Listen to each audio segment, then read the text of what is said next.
Conservative groups are organizing to kill a new State Board of Education rule promoting inclusive teaching in public schools. State Board says teachers who understand their students and their diverse backgrounds will improve outcomes. Capitol Bureau Chief Mark Maxwell went to a town hall in Effingham where Republicans rallied voters against the idea. Some of our schools still use some literature pieces that have been around for a very long time. So how can we enrich the curriculum, the conversations, the teaching, so that we truly are preparing our students for a more global society? To erase history as I see it, that's what I really see. It's an erasure of history, and then let's teach them what a segment or a group wants to start teaching.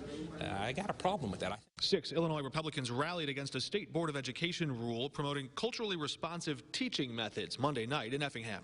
The public education system is not the place to be teaching and promoting activism, especially when it violates, people's conscience, people's religious beliefs. I'm a retired teacher, and I'm kind of concerned about these rules that they're trying to implement. I mean, I'd have to go against some of my moral principles.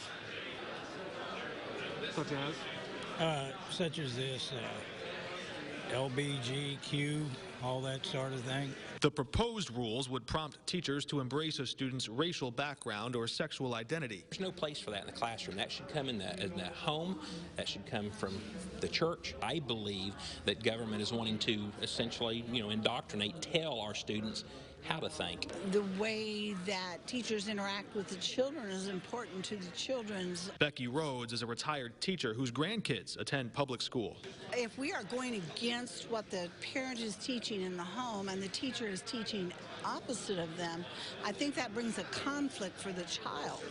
They're getting mixed messages. Dr. Carmen Ayala, head of the State Board of Education, said students should feel at home in the classroom, whether they're black, brown, gay, or straight.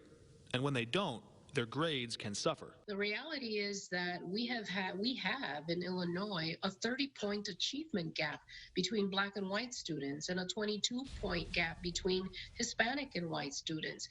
Reporting in Effingham, Mark Maxwell. A State House committee will vote on the rule next week. It would change the requirement to certify new teachers. It would not, however, go into effect until 2025.